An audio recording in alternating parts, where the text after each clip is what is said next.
आज मैं जो बात करने चल रहा हूँ गवर्नेंस, आप सेकंड पेपर को मैं थोड़ा पहले लेक्चर दे लेता हूँ, कॉपी पेन लिए होंगे तो फायदा होगा, क्योंकि हम इसकी डिफिनीशन, इसके इंपॉर्टेंस, इसके सिग्निफिकेंस या इसके प्रॉफिट लॉस या जो इस समय इसका रिलेवेंस है, इसकी यूटिलिटी है, ये सभी की बात करेंगे। और अगर आपको ऐसा भान होता है, ऐसा प्रतीत होता है, ऐसा लगता है कि जो मतलब एक सिचुएशनल एस्पेक्ट की कई चीजें हैं, उसमें हम हमें सब पता है कैसा सवाल है, कैसा दृष्टिकोण है, कैसा आभास है इसका, वो सब आपको बताया जाता रहेगा।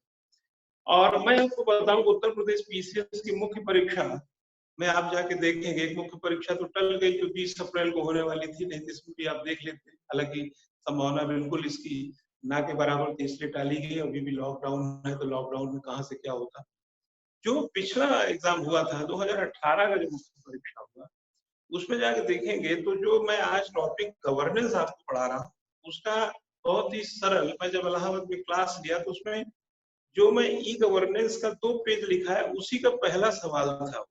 मैं आपको यहाँ बच्चा ये आश्वस्त करना चाहता हूँ, यूपी पीसीएस या आईएएस देने वाला, आईएएस में जो दे रहे हैं वो तो आईएएस का सिलेबस को करीब करीब 8 बार एग्जाम हो चुके हैं इसके मुख्य परीक्षा के, इसके क्वेश्चन का आप था ले सकते हैं कि किस तरीके के सवाल गवर्नेंस के आ रहे हैं।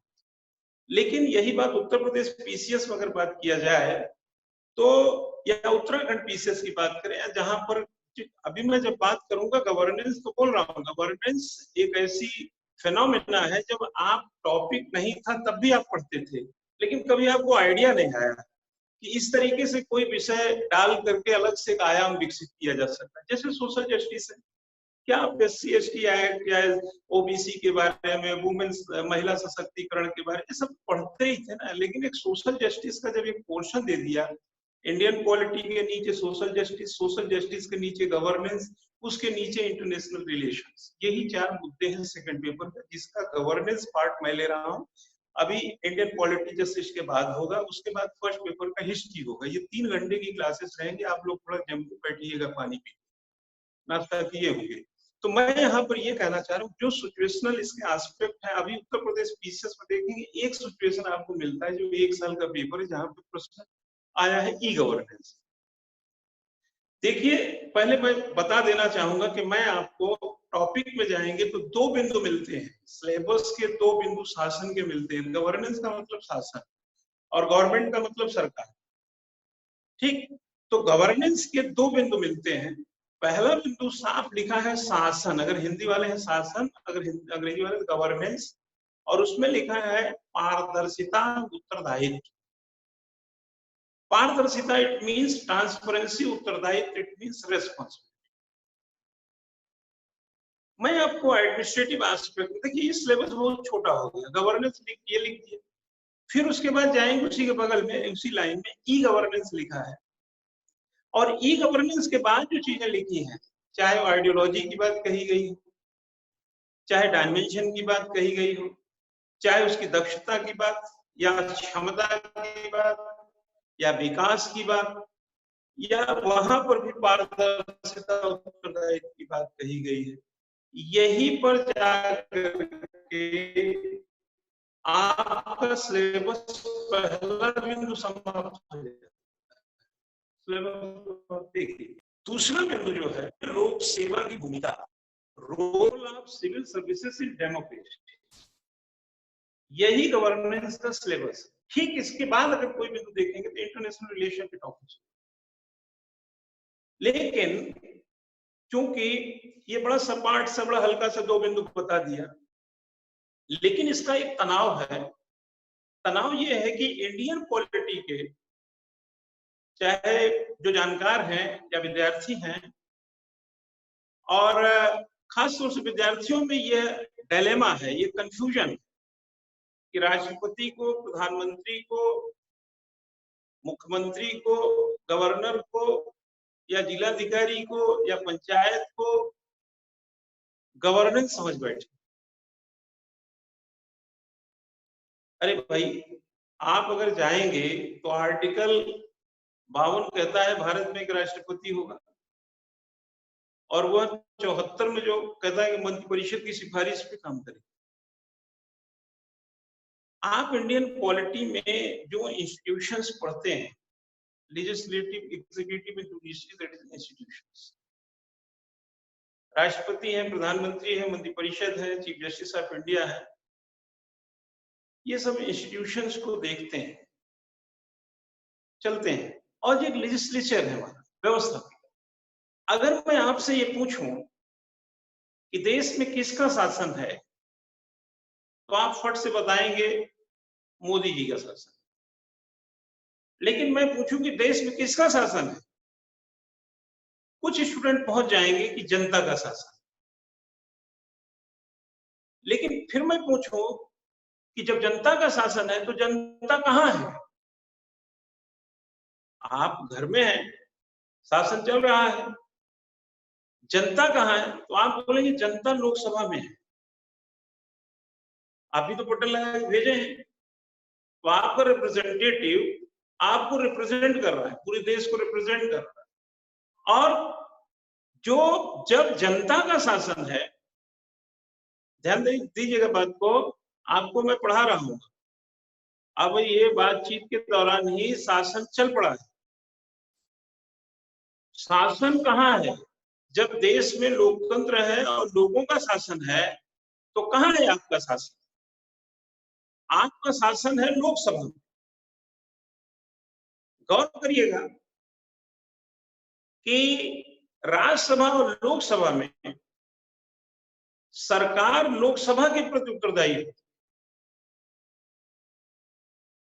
272 सीट पाने वाला सरकार बना सकता है। इसलिए डाइसी ने क्या कहा है,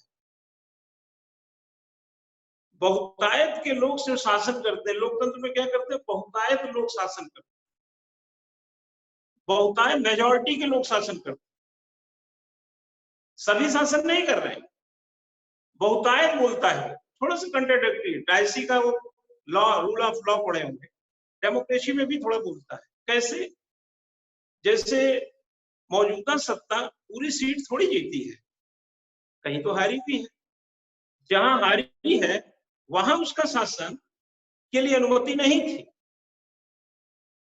जहां हारी है उस क्षेत्र में के लोगों ने मोदी जी को अनुमति नहीं दी।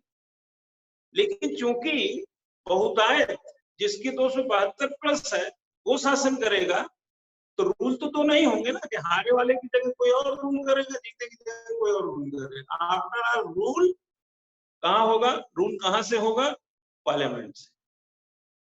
पार्लियामेंट आप अच्छी तरह जानते हैं कि मेज जब थपथपाती है तब देश में कानून बनता है, और पार्लियामेंट की परमिशन के बगैर सरकार संचित निधि से न 1 रुपया खर्च कर सकती, न जनता पे कर लगा के वसूल सकती। क्यों? क्योंकि जनता के शासन में जनता का परमिशन लो ना। तो आपको एक कंसेप्ट क्लियर कर दूं कि शासन कहां है। देखिए मोदी साहब एक, जब ऐसा आप समझे, एक छोटी लाइन में चलिए बता देते हैं। Policy and power, powerful plus policy equal to governance. शक्ति और नीतियों का प्रबंधन शासन है। शक्ति और नीतियों का प्रबंधन शासन। प्रधानमंत्री नरेंद्र मोदी जी को आपने सत्ता दे करके क्या दे दिया? वैधानिक शक्ति। वैधानिक शक्ति, लीगल, आपने उनको पावर दे दी। और जब कोरोना वायरस आया तो उस शक्ति का प्रयोग किया, पॉलिसी क्या बनाया कि हम लॉकडाउन करेंगे। Power plus policy equal to governance, बस यही दो शब्द हैं इसके। ये 2 पहियों की गाड़ी है शासन। आप अगर पार्लियामेंट में जाएंगे वहां 2 पहिया मिलेगा, लोकसभा राज्यसभा। और जब आप इधर आएंगे इस्तेमाल में, तो शक्ति और नीति। शक्ति प्लस नीति इक्वल टू शासन, गवर्नेंस। और गवर्नेंस क्या है? संचालन की एक गतिज प्रक्रिया है, एक dynamic process. What is a governance? Governance is a dynamic process, रुकता नहीं है। ये झरना है, झील नहीं। 70 सालों से जब से देश में आजाद गवर्नेंस है, तब से आप देखेंगे कानून बदल रहे हैं, कानून हट रहे हैं, कभी ये हो रहा है, कभी वो हो रहा है, कभी ये संशोधन, कभी वो संशोधन।